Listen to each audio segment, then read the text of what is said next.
Hello, मेरा नाम है सचिन तिवारी और मेरी उम्र है साल। मैं से आया हुआ हूँ और हेयर फॉल मेरे को पिछले 4 साल से हो रहा है और इसके लिए मैंने काफ़ी ज़्यादा मतलब जो होता है जैसे दवाइयाँ या फिर होम्योपैथी, आयुर्वेदा सब कुछ करके देखा है, तो उससे कुछ भी फ़ायदा हुआ नहीं। तो फाइनली मैंने अब ट्रांसप्लांट कराने का सोच रखा है, तो इसलिए मैं आज क्यूएसटी आ रखा हूँ। तो प्रॉब्लम तो सबसे पहले मेरे दोस्तों ने नोटिस करी, जब मेरी हेयर लाइन पीछे जा रही थी, तो लेकिन उस टाइम पे मैंने इतना ध्यान नहीं दिया क्योंकि उस टाइम पे हेयर फॉल नहीं हो रहा था। तो लेकिन बाद में जैसे ही मैं 12th पास हुआ और कोविड आया, तो उसके बाद से कॉम्ब करते हुए, शैम्पू करते हुए और सोते हुए भी तो ज़मीन पे बाल गिरे हुए दिखते थे, तकिया पे गिरे हुए दिखते थे, तो तब पता चला कि हाँ, अब हेयर फॉल हो रहा है। तो हेयर फॉल वैसे मेरे को वैसे जेनेटिकली प्रॉब्लम तो नहीं है उतनी, क्योंकि घर में पापा के है, बस हल्का सा हेयर लाइन का इशू था। लेकिन मेरे को मेन रीज़न लगता है थोड़ा स्ट्रेस की वजह से, क्योंकि काफ़ी पढ़ाई-वढ़ाई का स्ट्रेस था और फिर जब ये झड़ने लगे तो उसके बाद और ज़्यादा स्ट्रेस बढ़ता गया, तो मेरे को लगता है स्ट्रेस ही मेन रीज़न था हेयर फॉल का। होम रेमेडीज़ तो काफ़ी सारी ट्राई करी, मतलब जैसे बोलते हैं प्याज लगा लो और कुछ थे बहुत सारे, मतलब बहुत ही सारे थे। कभी जिमोड़ का वो लगा दिया या फिर कभी आंवले का कर लिया, कभी करी पत्ते का कर लिया, तो काफ़ी सारी चीज़ें करी, लेकिन उससे कुछ ही फ़ायदा नहीं, मतलब हेयर फॉल बढ़े ही जा रहा था, मतलब रुका नहीं कभी भी। लाइफ़स्टाइल में सबसे पहले तो मतलब जब बाल झड़ने स्टार्ट हुए तो कहीं भी जाने में ऐसे थोड़ा हिचकिचाहट होती थी कि यार लोग नोटिस करेंगे, और लोग करते भी थे। तो वो मुँह के आगे बोल देते थे कि अरे यार, तेरे तो बाल झड़ रहे हैं, तू तो गंजा हो रहा है। तो उसकी वजह से काफ़ी ज़्यादा सेल्फ कॉन्फिडेंस कम हुआ। लेकिन उस टाइम पे भी तब भी ठीक था, लेकिन अब पिछले 1-2 साल से इतने बाल ज़्यादा झड़ने लग गए कि मैं कहीं पे जाना भी मैंने बहुत कम कर दिया। फ़ोटोज़ खिंचा रहा था तो मैं एकदम थोड़ा मैंने एक ऐसा एंगल ढूँढ लिया था जिससे थोड़ा ऐसा ना लगे कि मैं गंजापन आ रहा है। लेकिन फिर वो एंगल भी जब काम नहीं आने लगा, तो मैंने सोचा कि अब पूरा शेव ही कर लेते हैं। तो मैंने अभी पिछले 1 साल से मैं पूरा हेड शेव करके ही चल रहा था। तो उसकी वजह से मेरे को थोड़ा अच्छा लगा, लेकिन फिर भी वही होता है ना, लोग रुकते नहीं हैं। तो वो तब भी बोल रहे थे कि भाई गंजा हो गया करके, तो उससे कोई भी अंतर ऐसा पड़ा नहीं। तो सेल्फ कॉन्फिडेंस बहुत ही कम हो गया था। हेयर ट्रांसप्लांट के बारे में मैं पिछले 2 साल से सोच रहा हूँ। लेकिन फिर वही था, कभी पढ़ाई का काफ़ी ज़्यादा वो था, तो अभी थोड़ा मैं फ्री हो चुका हूँ, तो मैंने सोचा कि अब करा लेते हैं। और तो मैंने हेयर ट्रांसप्लांट के बारे में, मेरे को जब मैं ऐसे रिसर्च कर रहा था कि बालों को कैसे वापस लाएँ, तो तब पता चला। तो काफ़ी सारे क्लिनिक्स देखे थे मैंने, काफ़ी सारे अच्छे भी लगे, ऐसा नहीं था कि कोई बुरा लगा। लेकिन सबसे अच्छा मेरे को क्यूएसटी लगा, क्योंकि मैंने देखा कि रिव्यूज़ काफ़ी ऑनेस्ट थे। और फिर उसके बाद क्या हुआ कि देखते-देखते फिर मेरे पड़ोस में भी एक लड़के ने यहीं से कराया, मेरे दोस्त ने। तो जब मैंने उसका रिज़ल्ट देखा तो मैं एकदम श्योर हो गया कि हाँ, मेरे को क्यूएसटी से ही कराना है। तो मैंने फिर क्यूएसटी की हेल्पलाइन पे मैंने व्हाट्सएप करा, कॉल करा और उसके बाद उन्होंने मेरे से मेरी फ़ोटोज़ माँगी हर एंगल से। तो मैंने अपनी फ़ोटोज़ भेजी और कुछ टाइम बाद उनका मेरे को रिप्लाई आया कि डॉक्टर्स के अकॉर्डिंग मेरे को 5500 ग्राफ्ट्स की नीड है, जिससे कि मेरा नेचुरल लुक जो चला गया है, वो वापस आने की काफ़ी ज़्यादा पॉसिबिलिटी है, तो इसीलिए। तो सर्जरी से रिलेटेड सबसे पहले तो यही बात दिमाग में आती है कि पेन होगा, नहीं होगा। तो मैंने काफ़ी ज़्यादा ऐसे रिव्यूज़ पढ़े हुए हैं और यहाँ भी मैंने डॉक्टर से भी बात करी, तो उन्होंने मेरे को काफ़ी ज़्यादा ऐसे बताया कि पेन नहीं होता है, क्योंकि एनेस्थीसिया लग जाता है। तो बस वही हल्का-फुल्का जो एक इंजेक्शन लगने में पेन होता है, बस उतना पेन होगा। तो उसका तो अभी मेरे को ऐसा कोई क्वेरी नहीं है। बाकी मेरे को ऐसा था कि क्योंकि बाल्डनेस काफ़ी ज़्यादा है, तो एक बार में कवरेज होगा, नहीं होगा, ये सब चीज़ें। तो डॉक्टर ने बोला है कि हम ट्राई करेंगे पूरा एक बार में कवर करने का। तो बाकी देखते हैं आगे क्या होता है। तो अब मैं जा रहा हूँ अपनी सर्जरी के लिए, और बीच-बीच में जो भी अपडेट्स होंगे वो मैं आपको बताऊँगा, और सर्जरी के बाद मैं आपसे वापस दोबारा मिलूँगा। तो तब तक जुड़े रहिए मेरे वीडियो के साथ। Thank you क्यूएसटी। तो अभी मेरी सर्जरी कंप्लीट हो चुकी है 7 से 10 मिनट पहले, और मेरे को टोटल 5300 ग्राफ्ट्स लगे हैं। वैसे उन्होंने 5500 ग्राफ्ट सजेस्ट करे थे, लेकिन मेरा कम में ही हो गया। तो और क्या बोलते हैं, मेरे को काफ़ी ज़्यादा ऐसे पेन-वेन कुछ नहीं हुआ, बस जब एनेस्थीसिया लगा रहे थे तब हल्का-हल्का सा लग रहा था कि कुछ हो रहा है, वरना उसके बाद एकदम स्मूथ प्रोसेस था, कुछ भी समझ में नहीं आया कि कब क्या हो रहा है। मैं बस लेटा हुआ था, कभी-कभी सो भी जा रहा था, झपकी आ जा रही थी, बाकी सब कुछ एकदम नॉर्मल था। डॉक्टर्स का और स्टाफ का बिहेवियर काफ़ी ज़्यादा अच्छा था, कोई कंप्लेन नहीं थी। और मेरे को बीच-बीच में ऐसे वॉशरूम ब्रेक और जो भी मैं बोल रहा था वो सब सुना जा रहा था, बार-बार पूछा जा रहा था कि पेन हो रहा है, नहीं हो रहा है, और अगर हो रहा था तो दोबारा से एनेस्थीसिया देके सब कुछ सही कर दिया जा रहा था। और बीच में लंच ब्रेक भी मिला था, जिसमें उन्होंने मेरे को खाने के लिए भी एकदम अच्छे से सब कुछ किया था। तो मेरा एक्सपीरियंस ओवरऑल काफ़ी अच्छा रहा है। तो जो मेरी सर्जरी हुई है वो क्यूएसटी टेक्निक से हुई है। और इस सर्जरी को मैंने चूज़ इसलिए किया क्योंकि इस पे सेम टाइम पे ये लोग ग्राफ्ट निकालते हैं और सेम टाइम पे उसको इम्प्लांट करते हैं, तो उसकी वजह से जो सक्सेस रेट होता है वो काफ़ी ज़्यादा बढ़ जाता है। तो इसलिए मैंने ये वाली टेक्निक को चूज़ किया। तो जो मैंने डिसीजन लिया था क्यूएचटी से अपना ट्रांसप्लांट कराने का, अभी तक मेरे को लग रहा है कि मैंने एकदम सही डिसीजन लिया है, क्योंकि मेरा एक्सपीरियंस एकदम बढ़िया रहा है। जो मेरे को कवरेज चाहिए थी वो मेरे को मिली है। मेरे को पूरा स्कैल्प एक बार में कवर कराना था, मेरे को ऐसा नहीं था कि मेरे को 2 सीटिंग में कराना है। तो उस बात को भी उन्होंने एकदम अच्छे से रिस्पेक्ट करा है और सब कुछ जैसा मैं चाहता था वैसा ही हुआ है। तो जो मेरा एक्सपीरियंस था काफ़ी अच्छा रहा है। तो मेरे जो है बियर्ड से भी थोड़े ग्राफ्ट लिए गए हैं। मैं ओपन था एकदम कि आपको अगर बियर्ड से ग्राफ्ट लेने तो आप ले सकते हैं। तो शायद मेरा 2 या 300 ग्राफ्ट्स की थोड़ी कमी पड़ रही थी, तो वो मेरे बियर्ड से ले रखे हैं, बियर्ड एरिया से। वो भी अभी एकदम सही है, तो अभी सब कुछ एकदम बढ़िया है। अभी सर्जरी हो चुकी है और जो बिल्कुल भी मेरे को मतलब एकदम जैसा नॉर्मल जैसा मेरा हर दिन होता है वैसा ही लग रहा है। ऐसा कुछ भी पेन वेन ऐसा कुछ नहीं लग रहा है, बाकी सब एकदम बढ़िया चल रहा है। तो अब मैं वापस आऊँगा 1 महीने के बाद, जब भी मेरी पीआरपी का सेशन होगा, और तब मैं आपको दिखाऊंगा कि मेरा 1 महीने का रिजल्ट कैसा है। तब बने रहिए वीडियो के साथ। Thank you QHT. तो हेलो गाइस, मेरा नाम है सचिन तिवारी और मैं हूँ और आज से 1 महीना पहले मेरा सर्जरी हुआ था। तो आज मैं अपनी फर्स्ट पीआरपी के लिए यहाँ आया हूँ। तो 17 मार्च को मेरी सर्जरी हुई थी और 2 दिन का प्रोसेस था। पहले दिन स्लीटिंग प्रोसेस था, तो उस पर 4-5 घंटे लगे थे, एकदम नॉर्मल सा प्रोसेस था। और अगले दिन मेरा ट्रांसप्लांट हुआ, जिसमें मेरे 5300 ग्राफ्ट्स लगे और सर्जरी 12 घंटे तक चली थी। और बात रही पेन की या ऐसा कुछ भी डिस्टर्बेंस, तो मेरे को ऐसा कुछ भी नहीं हुआ। पेन ना के बराबर था, एनेस्थीसिया लगने का हल्का फुल्का पेन था और उसके अलावा कुछ भी नहीं था। एकदम बेयरेबल पेन था, मैं तो बोलूँगा बेयरेबल भी नहीं था, बहुत ही कम था। और सर्जरी के दौरान माहौल भी काफ़ी अच्छा था, अच्छे। और मैं तो काफ़ी बार सो भी गया था क्योंकि पता ही नहीं चल रहा था कि सर्जरी हुई। ऐसा लग रहा था कि मैं घर पे ही सोया हुआ हूँ। और बीच बीच में मेरे को रिफ्रेशमेंट्स भी मिल रहे थे और मेरा जब मन था मेरे को वॉशरूम जाने के लिए ब्रेक भी मिल रहा था। तो ओवरऑल एक्सपीरियंस काफ़ी अच्छा रहा मेरा। तो मेरे को वैसे सजेस्ट 5500 ग्राफ्ट्स किए थे, लेकिन 5300 ग्राफ्ट्स से मेरा पूरा कवरेज हो चुका था। मेरा पूरा का पूरा ये जो स्कैल्प है पूरा का पूरा कवर किया गया है। जैसा कि अभी आप देख सकते हैं कि शेडिंग फेस चालू है, कुछ बाल झड़ चुके हैं और आने वाले टाइम में और भी बाल झड़ेंगे, लेकिन आई एम क्वाइट होपफुल कि आने वाले टाइम में मेरा रिजल्ट और अच्छा है। तो जब मैं सर्जरी से होते हुए घर को गया, तो उसके बाद मेरे को गाइड किया गया था कि मेरे को लगभग 5 से 6 दिन मेरे को एकदम स्ट्रेट सोना है, ऊपर देखते हुए, इधर उधर नहीं सोना। उसका ये रीज़न था कि जो स्वेलिंग होती है अगर जिस साइड को तुम सो रहे हो उस साइड को ट्रांसफर हो जाती है। तो इसीलिए मेरे को वैसे सोना था। थोड़ा सा डिफिकल्ट पार्ट था, लेकिन 1-2 दिन बाद आदत लग गई थी। बाल चाहिए तो इतना तो तुम सेक्रीफाइस कर ही सकते हो। बाकी थोड़ा खाने का था कि जैसे कुछ खट्टा या ऐसे ज़्यादा स्पाइसी फूड नहीं खाना है। सिर्फ 5-6 दिन का था, ज़्यादा नहीं था। तो उसके बाद सब कुछ सही हो गया। बाकी 5th डे मेरा हेड वॉश हुआ और हेड वॉश के लिए मेरे को हमेशा ये लोग जो टीम थी इनकी, मेरे को हर बार क्यूएचटी की टीम हर बार 2-2 बार कॉल करती थी डे 1 से। जब तक मेरे स्कैब्स पूरे रिमूव नहीं हो चुके थे, डे 11 या 12 तक मेरे को हमेशा इन्होंने 2-2 टाइम्स कॉल किए, मेरे से फॉलो अप फोटोज मांगी, मेरे को पूरा गाइड किया, मेरे सारे के सारे डाउट्स सॉल्व करे। कुछ ज़्यादा डाउट्स हो रहे थे तो मेरी डॉक्टर से भी बात कराई और मेरे को पूरा वीडियोस के थ्रू, फोटोज के थ्रू पूरा गाइड करते रहे कि हेड वॉश कैसे करना है, स्कैब्स कैसे निकालने हैं, ऑयलिंग कैसे करनी है। तो मेरा यही प्रोसेस था और मेडिसिन मेरी लगभग 7 या 8 दिन तक ही थी मेडिसिन ऑपरेशन के बाद। वो भी प्रीबायोटिक्स और एंटीबायोटिक्स, ये सब पैरासिटामोल था कि बुखार ना है, ये सब बस हो गया। इतनी नॉर्मल चीज़ें थी। तो और जो टीम का जो सपोर्ट था, टीम की जो गाइडेंस थी और वो सब कुछ थी, काफ़ी ज़्यादा हेल्पफुल थी। क्योंकि जो डाउट्स आ रहे थे, कैसे सोना है, क्या क्या खाना है, या फिर हेड वॉश के टाइम पे मेरे को काफ़ी ज़्यादा डाउट्स हो रहे थे कि मैं अभी अपने स्कैल्प को हाथ लगा सकता हूँ नहीं लगा सकता, मुझे डर लग रहा था कि ग्राफ्ट सब निकल जाए। तो उसके लिए टीम ने काफ़ी अच्छे से सपोर्ट किया और वो काफ़ी ज़्यादा हेल्पफुल था मेरे लिए। तो सर्जरी के बाद मेरे को डॉक्टर से कुछ ऐसे प्रिकॉशंस मिले थे जो मेरे को फॉलो करने थे। जैसे कि हर मेरे को 30 मिनट्स में सलाइन वाटर का स्प्रे करना था अपने स्कैल्प पे और सीधे सोना था, दवाइयाँ टाइम से खानी थी, स्पाइसी फूड या फिर फास्ट फूड मेरे को अवॉइड करना था और हैवी वर्कआउट नहीं करना था मेरे को।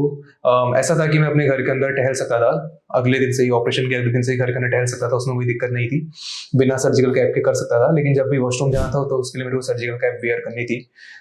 डॉक्टर्स ने मेरे को बोला था कि मैं 15-20 दिन के बाद जा सकता हूँ बाहर, बिना सर्जिकल कैप के भी जा सकता हूँ, लेकिन मैं पर्सनली बताऊँ तो अभी जब मैं पीआरपी के लिए आया हूँ मैं तभी अपने घर से बाहर निकला हूँ, उससे के अलावा मैं घर से बाहर नहीं निकला, क्योंकि मैं और अपनी तरफ से ज़्यादा कॉशियस होकर चल रहा हूँ कि अब अगर कराया है तो ज़्यादा अच्छे से रिजल्ट आए, इसलिए। तो आज पीआरपी हुई मेरी, और पीआरपी में उन्होंने पहले मेरा थोड़ा सा ब्लड निकाला, आई गेस 30 ml था, और उसके बाद कुछ 15-20 मिनट में उससे प्लाज्मा अलग करते हैं, तो वो थोड़ा सा टाइम लगा। उसके बाद बाकी पीआरपी का प्रोसेस काफ़ी ज़्यादा स्मूथ था, बिल्कुल पेनलेस था।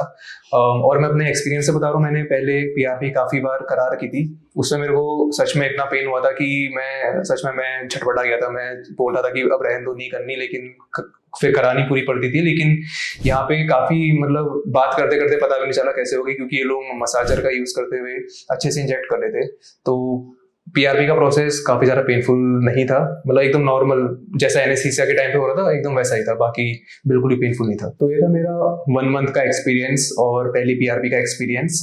अब जब मैं नेक्स्ट टाइम आऊँगा तो आपसे दोबारा मिलूंगा अपने सेकंड पीआरपी में, और अपना रिजल्ट भी आपको ऐसे ही दिखाता रहूँगा। बाकी बने रहिए क्यूएसटी की टीम के साथ। तो जब मैं यहाँ क्यूएसटी पे अपने ट्रांसप्लांट के लिए आया था तो उससे पहले मेरी कंडीशन तो कुछ थी नहीं, क्योंकि पूरा सर में मतलब हल्के फुल्के से 1-2 बाल बचे रहते थे, मतलब ऐसा पूरा बीच में से खाली हो गया था।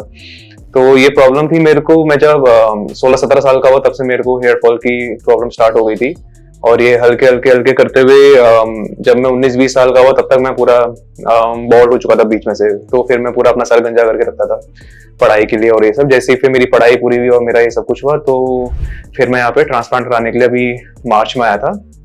और मार्च के बाद मेरा अभी पिछले 4 महीने हो गए ट्रांसप्लांट को, तो 3 महीने से तो मेरा शेडिंग फेज चला। 3 महीना मेरा लगभग 60-70 डेज मेरे को याद है। तो जब शेडिंग फेज ओवर था तो ऑब्वियसली डॉक्टर्स ने मेरे को बताया था, टीम ने मेरे को बताया था कि ऐसा होगा, लेकिन फिर भी जब अपने साथ होता है तो डर तो लगता ही है दोबारा से कि बाल झड़ रहे हैं, तो ग्राफ्ट सही है नहीं है, अंदर ग्राफ्ट अच्छे से कनेक्ट हो गए नहीं हो गए, या फिर ग्राफ्ट कहीं खराब तो नहीं हो गए, और तो इसलिए मेरे को डर लगता था। लेकिन पिछले 1 महीने से जब से शेडिंग फेज ओवर हुआ है और वापस से हल्की हल्की रीग्रोथ स्टार्ट हुई है, तो अभी आप देख सकते हैं कि मेरा जब मैं लास्ट टाइम पीआरपी के लाया था उस टाइम के हिसाब से अभी मेरा रिजल्ट थोड़ा बहुत आना स्टार्ट हो गया है, हल्का हल्का करके, और मेरे को यही उम्मीद है कि आगे भी अच्छा मेरा रिजल्ट आता रहेगा। तो ट्रांसप्लांट के बाद जब मेरे स्कैब्स मैंने जब अपने घर पे हटाए थे, तो उसके बाद मैं खुश तो हुआ था कि मतलब मैं, क्योंकि मेरा हेयर लाइन रिसीडिंग का ही प्रॉब्लम था, तो कभी भी मेरी स्ट्रेट हेयर लाइन जब मैं 15-16 साल का था उसके बाद से थी नहीं। तो जब मैंने इतने सालों के बाद देखा तो काफी खुश हुआ मैं, लेकिन वो खुशी बस कुछ दिन की थी, क्योंकि फिर शेडिंग फेज स्टार्ट हो गया था।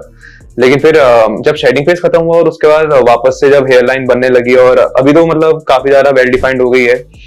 मेरे को उस टाइम में पता नहीं चल रहा था कि हल्के हल्के करके आ रही है, लेकिन जब मैंने एक महीने के हिसाब से फोटोज लेना स्टार्ट किया खुद घर पे, और जब कंपेयर करना स्टार्ट किया, तो मेरे को दिखने लगा कि हाँ मैं कहाँ था और कहाँ से कहाँ पहुंच चुका हूँ। तो अब मैं देखता हूँ कि हेयर लाइन तो लगभग आ ही चुकी है, तो उसके लिए तो मेरे को काफी अच्छा लगता है कि इतने सालों से जहाँ पे कुछ था नहीं वहां पे इतना कुछ आ चुका है। ट्रांसप्लांट से पहले मैं काफी ज्यादा लो फील करता था, क्योंकि मतलब अपनी अपनी बात है, मैं भले ही मैं जिम जा रहा था या मैं पर्सनैलिटी में कैसी बना लूं, लेकिन तब भी मेरे को एक चीज अपने ऊपर लगती थी कि ये जो बाल है इनकी वजह से मैं कहीं पे भी कॉन्फिडेंटली चल नहीं पाता था, क्योंकि मेरे को ऐसा लगता था पूरा अपना बॉल्ड शेव करने के बाद मेरे को ऐसा लगता था कि लोग मेरे को पक्का जज कर रहे होंगे कि भाई मतलब पूरा साफ हो चुका है और ज्यादा बुरी बात है। तो लेकिन जब से ट्रांसप्लांट हुआ है तब से और खासकर पिछले 1 महीने से, लेकिन जब से ट्रांसप्लांट हुआ है तब से ही मेरे अंदर एक होप आ गई थी और एक कॉन्फिडेंस मेरा बढ़ने लगा था कि हाँ अब तो बाल आ ही जाएंगे, अब तो कहीं जाना है नहीं, अब तो बाल आ ही जाएंगे, कभी ना कभी तो आ ही जाएंगे। तो अब जब पिछले 1 महीने से जब बाल आने स्टार्ट हुए हैं, तो चाहे मैं जिम जाऊं या मैंने अभी कुछ फंक्शंस भी अटेंड करे हैं, या मैं किन्हीं भी लोगों से मिलूं, तो मैं अपना सर छुपाने की का ट्राई नहीं करता, या फिर कहीं छाया में खड़ा होने का या ऐसा कुछ भी ट्राई करता नहीं हूं, क्योंकि लोगों को देख के लगता है कि मेरे बाल हल्के हल्के करके जा रहे हैं, लेकिन अंदर से मेरे को पता है कि मेरे बाल हल्के हल्के करके आ रहे हैं। तो ये चीज है, तो मेरे को ऐसा लगता है कि मेरे कॉन्फिडेंस में काफी ज्यादा डेवलपमेंट हुआ है और काफी अच्छा मेरे अंदर कॉन्फिडेंस बिल्ड हो रहा है।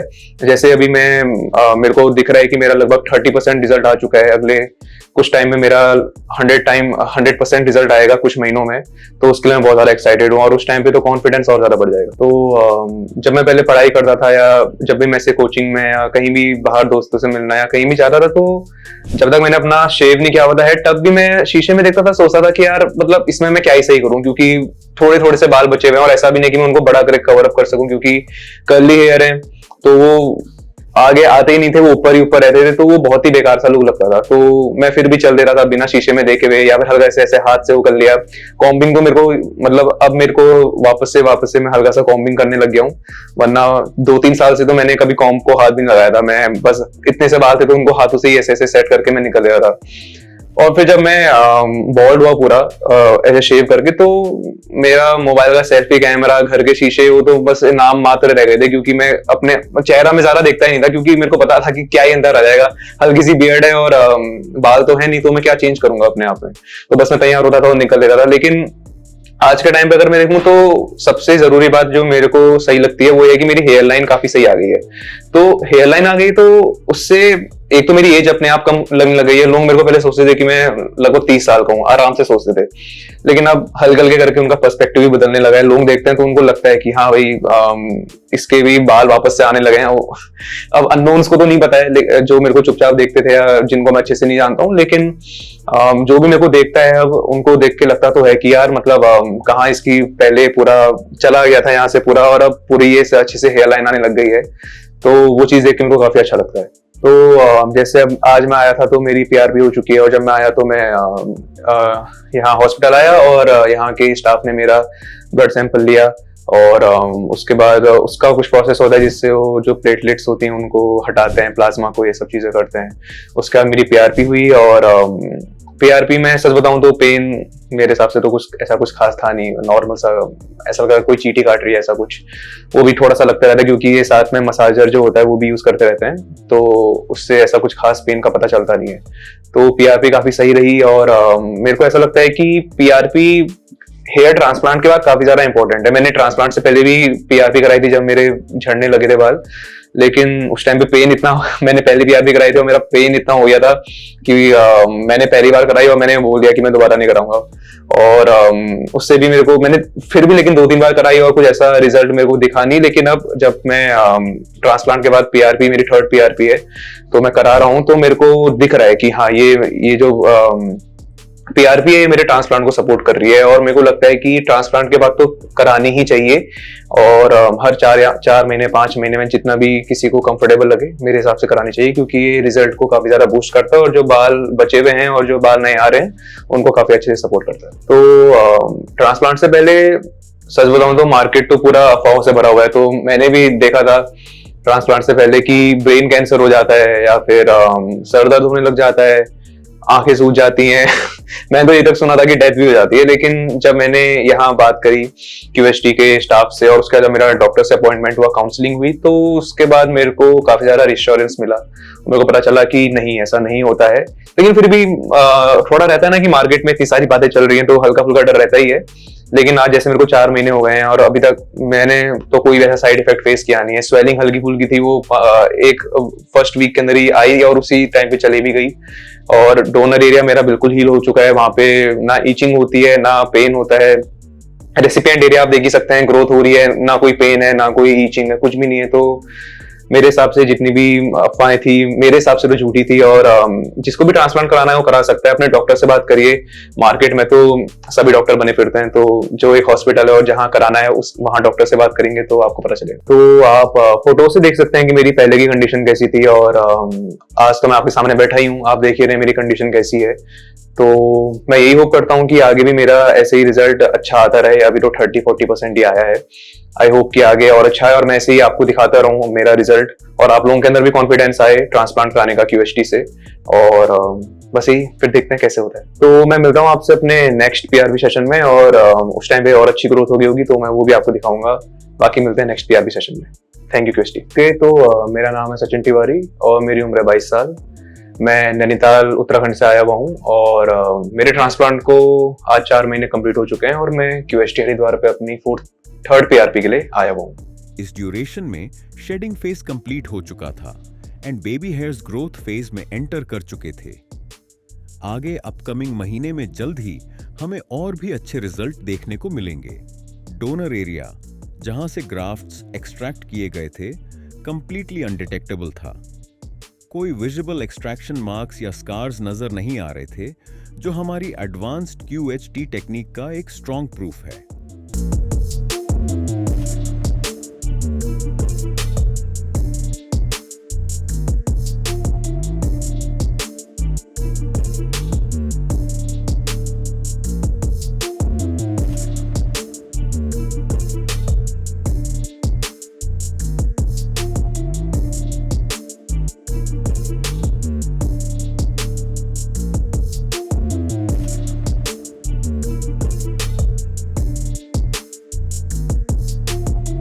Hello friends, if you have not subscribed to our channel yet, please like this video, share and subscribe to our channel, and don't forget to hit the bell icon so that you will get update on every video.